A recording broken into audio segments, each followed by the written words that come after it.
I sada mi ovu sednicu koja je, osjećaj je da je vanredna jer imamo samo 2 tačke, dragi sugrađani, isključivo zbog gostovanja predsednika Republike na Informeru, gde je sam zaključio da ste pobrkali, da ne znate šta radite, i on je javno rekao da taj vrtić treba da se otvori.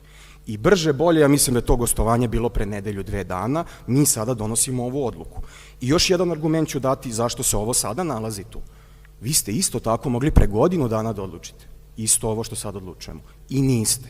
I ne mislim da je gospodin Stevan Bakić odgovoran zašto se otvara vrtić, ne mislim da ste vi odgovorni zašto se otvara vrtić, nego upravo ono što je rekao prethodni govornik, da je neko iz Evropske unije morao da insistira, jer su novac je stigao iz Evropske unije, iz Republike Hrvatske. Totalno je vrtić izgrađen od njihovog novca. Oni su morali kod vas da dođu da insistiraju da otvorite vrtić. Kod nenadležne institucije i sada vi želite da pokupite ovde svu slavu i da ste vi odgovorni za to. To nije tačno. I za to postoje argumenti, činjenice, video dokazi vaših govora i sve unazad godinu dana. Ja stvarno ne znam kako ste sebi dozvolili da, sad sam pročitao, član 129 zakona. I tu ja vidim problem kada kršimo zakon, zato što onda dođemo do ishoda koji je nepovoljan za građane Subotice, što je konkretno ova situacija i ova tačka dnevnog reda koja je pred nama danas. Ponovit ću, imali ste priliku, svađali smo se ovde za ovom govornicom i tražili da otvorite taj vrtić. Izmišljali ste izgovore koji su sad svi odjednom pali u vodu. Govorili ste isto tim odbornicima da nemaju znanja, da nisu školovani i da vi sve znate najbolje. Od instalacija do broja vaspitača i nijedan argument nije imao veze sa realnošću i nije imao veze sa činjenicama. Ja sam vas molio pre 2 ili 3 sednice da se iz iluzija spustite u realnost. I očigledno niste mene poslušali, već nekog iznad vas i to je isto okej.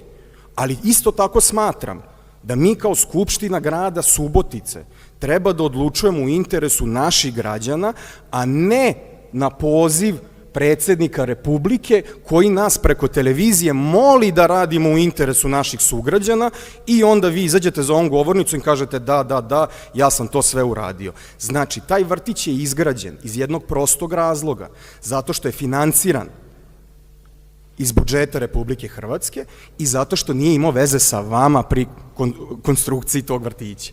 Jer da ste vi bili upleteni u gradnju tog vrtića, on i dalje ne bi bio završen i to vidimo na svim ostalim vrtićima i na kuhinji.